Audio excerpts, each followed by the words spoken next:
Paz do Senhor, irmãos. Glória a Deus. Uma alegria poder estar aqui com vocês nessa manhã de oração, adoração ao nome de Jesus. Eu quero dar seguimento na ideia do pastor. Salmo de número 24. Eu estava ali sentado e o pastor falou assim: eu gostaria que você desse uma palavra. E aí a gente fica procurando, e se perguntando o que dizer. E aí o pastor leu um texto aqui que me abriu um norte. Salmo de número 24, o texto diz assim: do Senhor é a terra e a sua plenitude, o mundo e aqueles que nele habitam, porque ele afundou sobre os mares e afirmou sobre os rios. Quem subirá ao monte do Senhor? Ou quem estará no seu santo lugar? Aquele que é limpo de mãos e puro de coração, que não entrega a sua alma à vaidade, nem jura enganosamente. Este receberá a bênção do Senhor e a justiça do Deus da sua salvação. Esta é a geração daqueles que buscam a tua face, ó Deus de Jacó. Levantai, ó porta, as vossas cabeças, levantai-vos, ó entradas eternas, e entrará o Rei da Glória. Quem é este Rei da Glória? O Senhor forte e poderoso, o Senhor poderoso na guerra. Levantai, ó porta, as vossas cabeças, levantai-vos, ó entradas eternas, e entrará o Rei da Glória. Quem é este Rei da Glória? O Senhor dos Exércitos. Ele é o Rei da Glória. Amém? O salmista exalta o Senhor como soberano. Um soberano sobre toda a criação.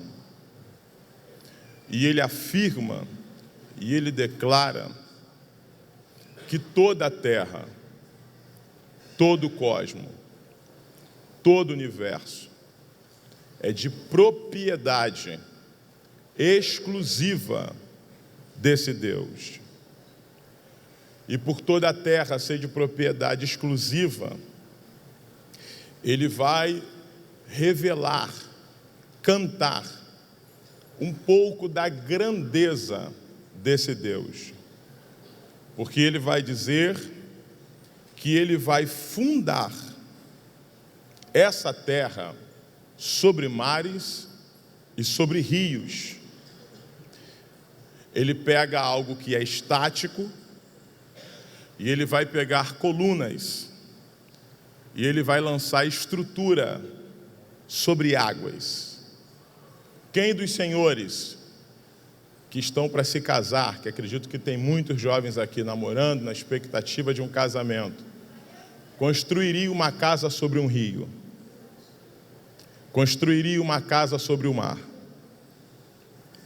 É Deus mostrando sua soberania e grandeza, mostrando que a estabilidade da terra está sobre o seu governo. Porém, a pergunta do texto é uma pergunta que se repete. No Salmo de número 15, o salmista canta e ele fala a mesma pergunta do Salmo de número 24. E ele diz assim: quem subirá ao monte do Senhor? Ou quem estará no seu santo lugar? O santo lugar aqui, se a gente for ler aqui o título desse hino, desse cântico, fala sobre o domínio universal de Deus e quem é digno de entrar no seu santuário. Esse santo lugar aqui compreende aquele espaço. Todos vocês já devem ter ouvido falar do tabernáculo, que era todo dividido em partes, e a última parte do tabernáculo dividido por cortinas. E ali atrás ficava a arca, que representava a presença de Deus. Ali era o Santo dos Santos. Esse lugar era o lugar mais admirável no meio do povo, porque nesse lugar era o lugar onde a presença de Deus habitava, era de onde Deus falava. Esse lugar era um lugar de manifestação divina, era um lugar de revelação, de santidade, de verdade, de pureza. Esse lugar era o lugar mais desejável de todos os lugares que existia no meio do povo. Era o santo lugar. E o salmista, quando compõe a poesia, ele pergunta assim, quem vai habitar ali?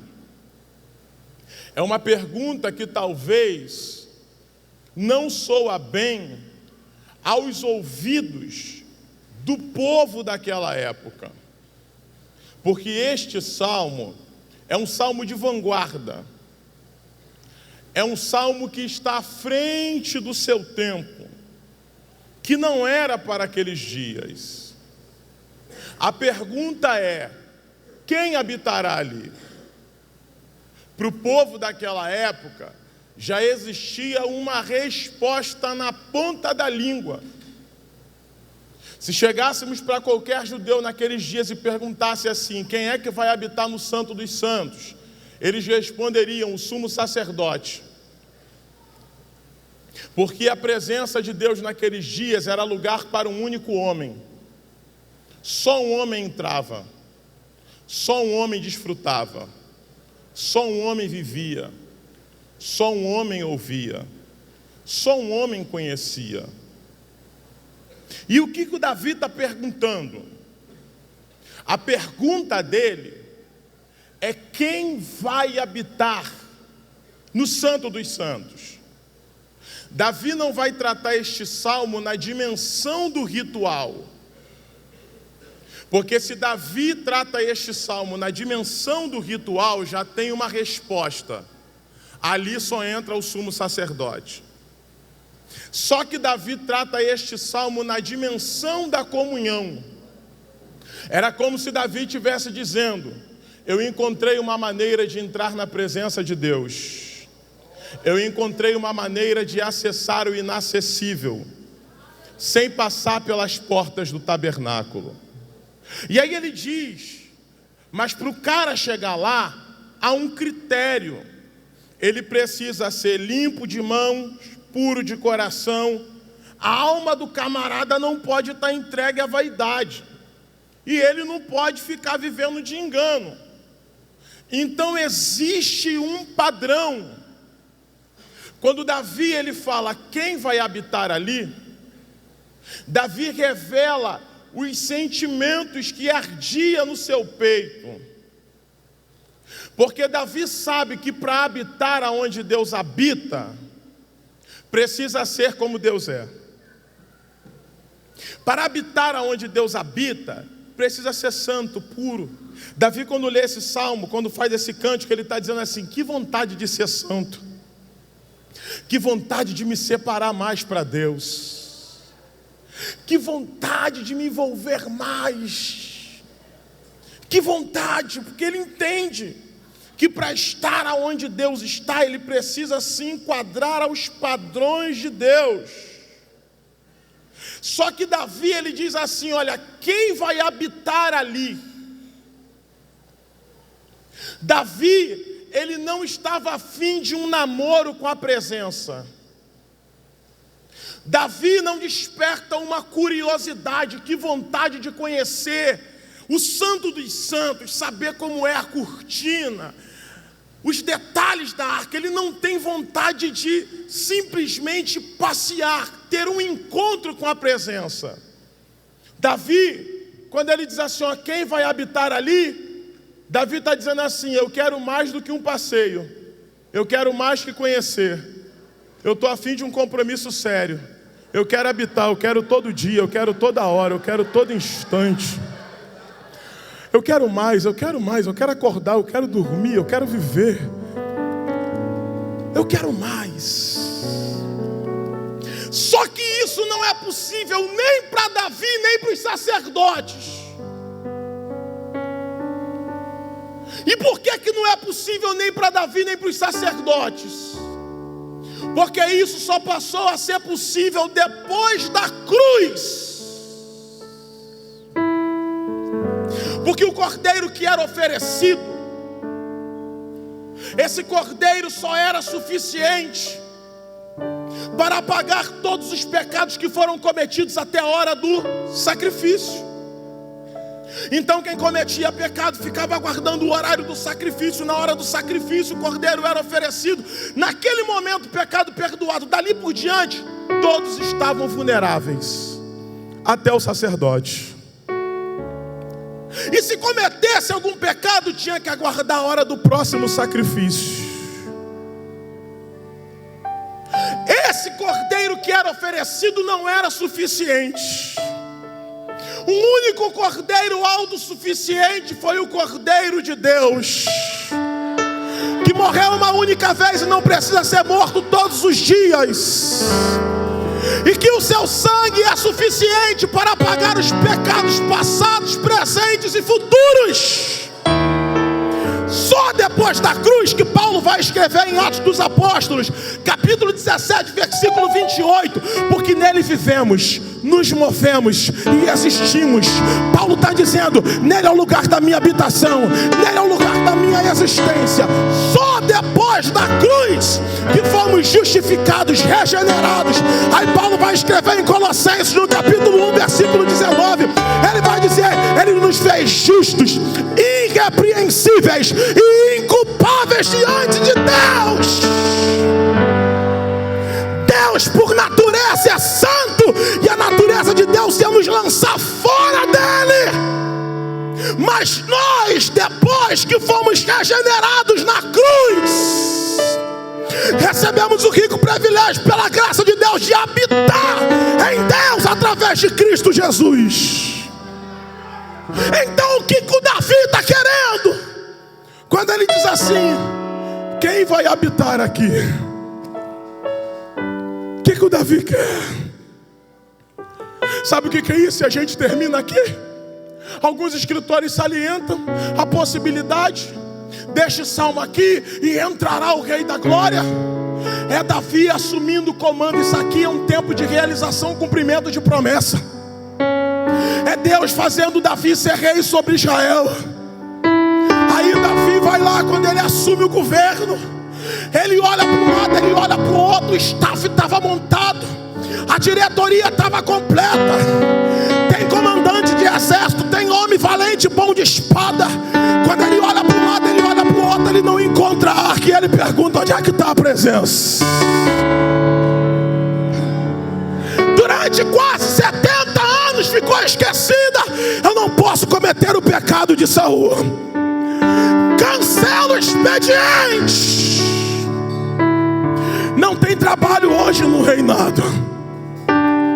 O salmo de número 136, Davi faz um voto: eu não durmo, eu não subo no meu leito, eu não como, eu não vou piscar os olhos enquanto eu não encontrar a presença de Deus.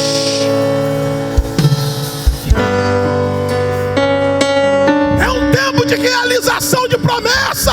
Davi diz assim, olha, vamos buscar a presença onde a presença estiver. Eu vou terminar por aqui dizendo uma coisa para você. Davi cometeu um erro. Que erro foi esse? Buscar a presença e consultar o povo. Como é que a gente faz? O grande problema é esse, é que o povo quer a presença de qualquer jeito. Não, a gente ficou sabendo de um carroção aí, muito tempo atrás, o negócio foi forte. Ah é? Traz a presença do carroção. Sabe o que estava acontecendo? Festa. Pastor, perdoa, ia segurar esse negócio aqui. Festa, pastor. Tem dança, tem cântico, tem instrumento, tem música. Oh, aleluia! E Davi está vindo alegre, saltando diante da presença. Até que uma hora a tragédia acontece. Davi desesperado vai consultar ao Senhor. Aí Deus falou, Davi, a arca não se carrega em carroção. A arca se carrega no ombro. porque eu não habito em templo feito por mão de homens. Eu quero ombro, eu quero contato, eu quero temperatura, eu quero andar com vocês, eu quero sentimento.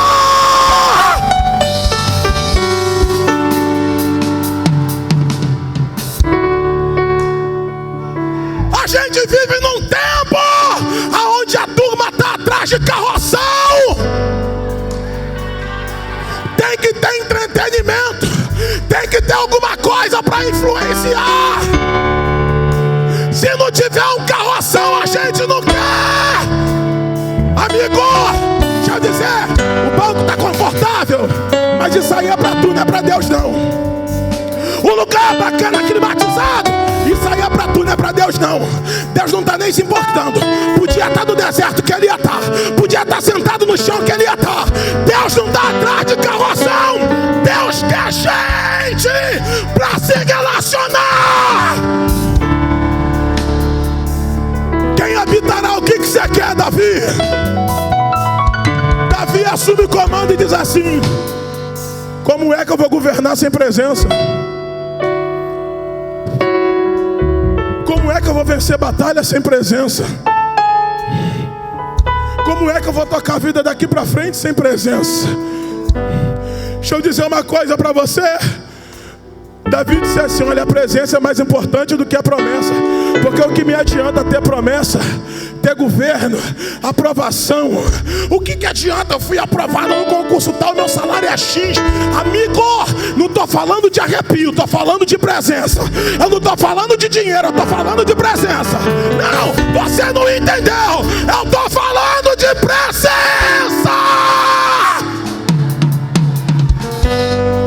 Segura a mão do amigo que está do teu lado. Diga para ele: ame mais a presença do que tudo. Ame mais a presença do que tudo. Mais a presença do que teus amigos. Mais a presença do que os teus compromissos. Diga para ele: presença. Presença. Glória a Deus.